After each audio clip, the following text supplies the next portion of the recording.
मुख्यमंत्र्यांचं विधानसभेतलं भाषण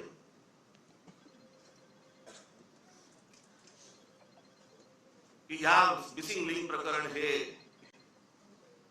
उत्तम दर्जाचं ते काय कन्स्ट्रक्शन आहे वगैरे वगैरे सगळं झालं आणि ह्याचं जर समजा कोणी राजकारण करत असेल आम्ही बघून घेऊ त्याला. मुख्यमंत्री असतो तू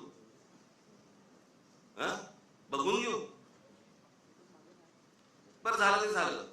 पुढे वाक्य संपल्या हिंदीतून सुरू झाले. मिसिंग लिंक के बारे में अगर कोई राजनीति करे कोणासाठी हिंदी बोलला. समोरचे आमदार मराठी. महाराष्ट्राची विधानसभा महाराष्ट्राच्या विधानसभेमध्ये आमचा मुख्यमंत्री महाराष्ट्राचा मुख्यमंत्री हिंदीत बोलतो. कशासाठी कोणाला सांगायचं होतं. कदाचित आपल्याच पक्षातल्या वरच्या लोकांना सांगायचं असेल बघून घेईन.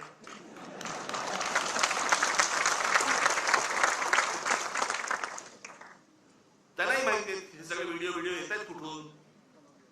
हे सगळं काय चालू आहे राजकारण. मी त्याशी बोललो नाही का माझ्या पत्रकार परिषदेमध्ये बोललो ना. जी काय घमासान सुरू आहे ना आता तिकडे पक्षामध्ये फक्त बघत राहा पाहत राहा. मुंबई महाराष्ट्राचा ठाण्याचा काय विचका झालाय. पुण्याचा सगळ्यांचा शहरांचा विचका झालेला आहे ज्याला हे विकास म्हणतायत.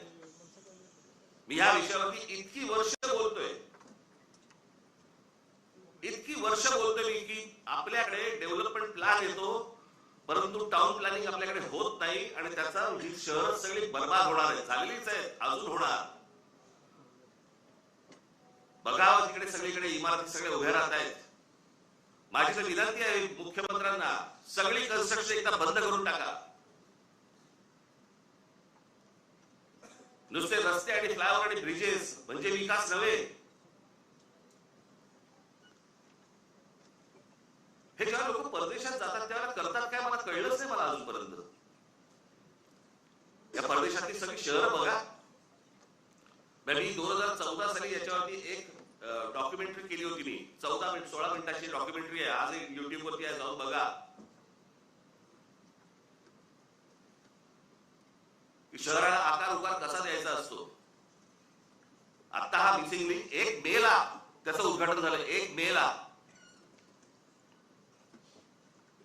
आणि आता हा 6-7 तारखेला काहीतरी तो त्याचा काय पिलर पडला आणि पाणी वाहतंय आणि सगळं होतंय. जुलैमध्ये मे जून जुलै अजून पूर्ण पण नाही झाला. 60-65 दिवसामध्ये तुमचा नवीन बांधलेला टनेल गळायला लागतो. पिलर पडतात आणि काहीतरी त्यांनी सांगितलं काहीतरी कुठे काय आणले करते ते तुला दिलं होतं मी घ्यायला. कॅनडामधून आम्ही त्याचा रिसर्च केलाय आणि मग त्यांनी त्याचं डिझाईन केलंय. मग इंडोनेशियामधून आम्ही पाईप हे आणले. मग जर्मनीमधून हे केलंय अजून काहीतरी केलंय आणि मग भारतीय कॉन्ट्रॅक्टरने तो टनेल बनवलाय. त्यालाच द्यायचं होतं ना. ते आमचे नितीन सरदेसाई फार छान बोलले त्याच्यावरती. आता आम्ही बोलत असताना ते म्हणाले मला हे सगळं बघून राज कपूरचं गाणं ऐकू येतं म्हणे. आठवतं मेरा जूता है जापानी पतलून है काय इंग्लिशसानी सर पे लाल टोपी रूसी म्हणजे रशियन फिर भी दिल है हिंदुस्तानी. कॉन्ट्रॅक्टरांचा तो बर्बाद करणार. तुम्ही काळजी करू नका.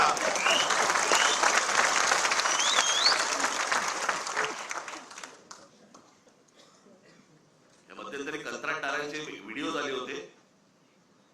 कंत्राटदार सांगतात आपल्या महाराष्ट्रामधली मराठी मुलं मुली जे नव्याने कंत्राटदार झाले त्यांना किती म्हणे तर जे कंत्राट मिळतं त्यातलं जवळपास 56% पैसे द्यावे लागतात म्हणे. वाटावे लागतात चारावे लागतात.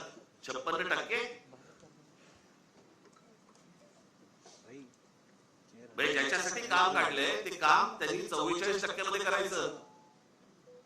तुम्हाला असेच रस्ते मिळणार असेच खड्डे मिळणार.